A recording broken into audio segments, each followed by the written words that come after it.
in 2011.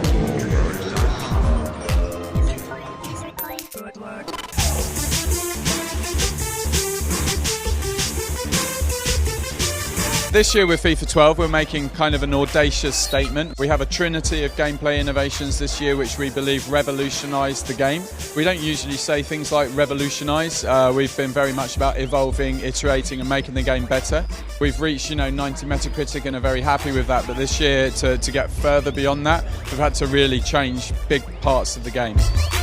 The three big things that we've done, like a trinity of improvements, are our new FIFA Player Impact Engine. It's a totally real-time physics engine. Our new precision dribbling system, which is a high-fidelity ball control system in areas where there's lots of players. And then the third part of that trinity is our tactical defending system. We've ripped out our old defending and put in a very intuitive yet deep and rewarding defending mechanic. Within FIFA in the past, the physics engine has tried, or the animation engine really, has tried to pick the very best animations it can for certain situations. But ultimately, football's a very emergent sport. When you're playing, you're never quite sure what's going to happen next. So if we didn't have an animation to fit a situation, we would have to try and pick the one that we felt best fitted it.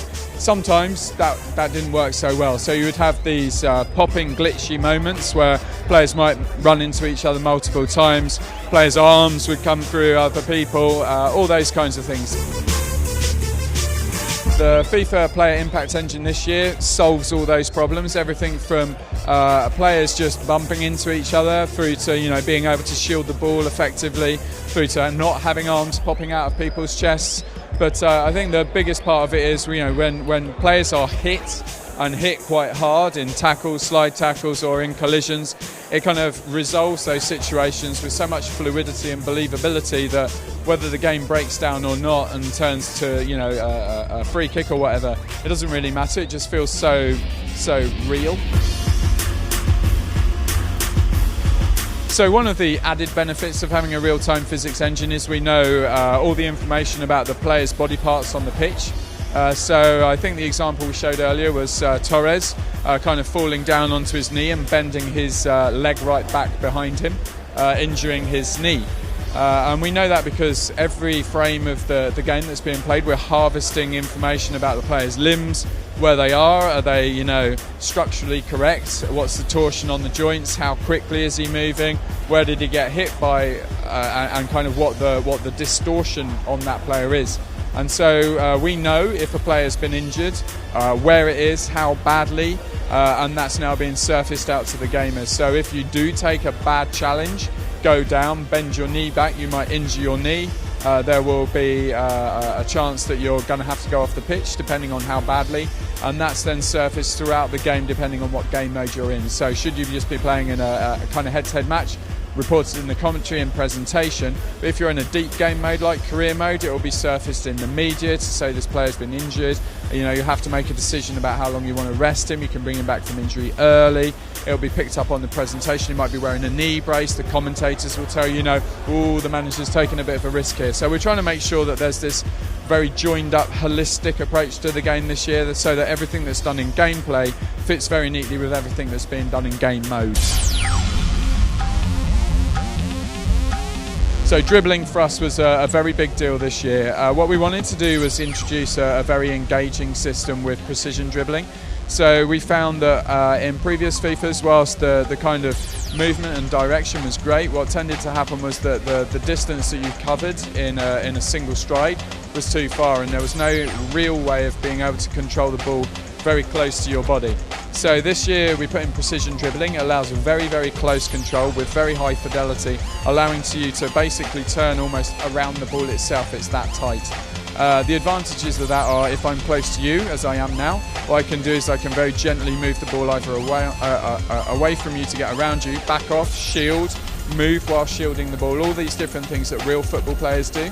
And what we found is that for people who aren't so familiar with FIFA in the past, they're suddenly going, wow, I am in control of this player. It's not this kind of fish-tailing sensation that people used to get with FIFA. If you're running in a straight line, it's great, but as soon as you try to change direction, it kind of feels a bit sluggish. That's gone.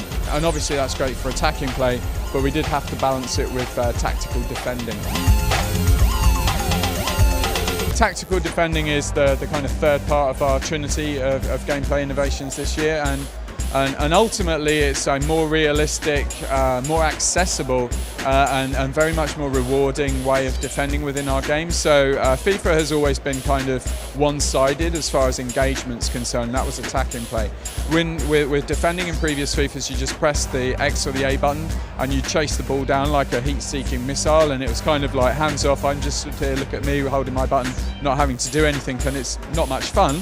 And at the same time it's quite powerful because you didn't really have to do anything, the AI just took over. What we wanted to do was actually mimic real football. So for say people watching from North America who aren't familiar with the sport of football from watching it on the telly but playing it, what we've actually done is to kind of jockey contain, whereby you'll drop down and you'll track the player and try and move them slowly into a disadvantageous position so that they either are forced into making an inappropriate pass and will turn over possession then, or indeed they'll run the ball out because they've got nowhere to go. It's not about tackling, and that was kind of very much what FIFA previous's were. The second part of it is you can tackle, obviously, but if you want to, you have to launch a tackle with a separate button press. There is a commitment to that, and if you get it wrong, obviously, then you know you might be penalised for it, and then that opens up new opportunities for attacking and defending play based on precision dribbling and everything else. When it all comes together, FIFA Impact Engine, precision dribbling, tactical defending, this brilliant kind of trinity of features. This year we've also obviously wanted to make a lot of improvements to our AI system, and one of the things we've been talking about with FIFA 12 this year is our pro player intelligence. It's our next generation of CPU AI, and ultimately what it does is it allows the different players on a team to be able to recognise the strengths and the weaknesses of the players on their team too. So the example we've been using is Peter Crouch. He's the example we use because he is such an example. He's a very tall player in the English Premiership, plays for Tottenham Hotspurs. A very, very tall player, so that the team generally plays a lot of balls to his head. He is an aerial threat, that's what he's called. So what we wanted to do was recreate a system like that within our game where we could have teams recognise things like aerial threats. So we've done that this year. We've also done it for a bunch of other attributes. One of the ones I showed earlier was vision. Vision is this kind of uncanny ability for a player to spot what's going on beyond the obvious, if that makes sense. And not eyes in the back of your head, but similar. And we've created that this year with a system called Vision Maps, which allows us to actually determine how far away from the player has vision, particularly peripheral vision, allowing him to make passes that other players can't see. So a couple of cool things for that. One, teams play more like each other. They play to each other's strengths and weaknesses.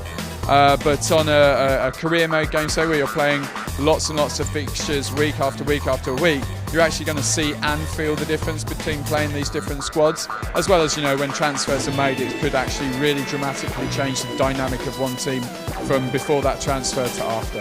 FIFA 12 is coming out later this year in the fall.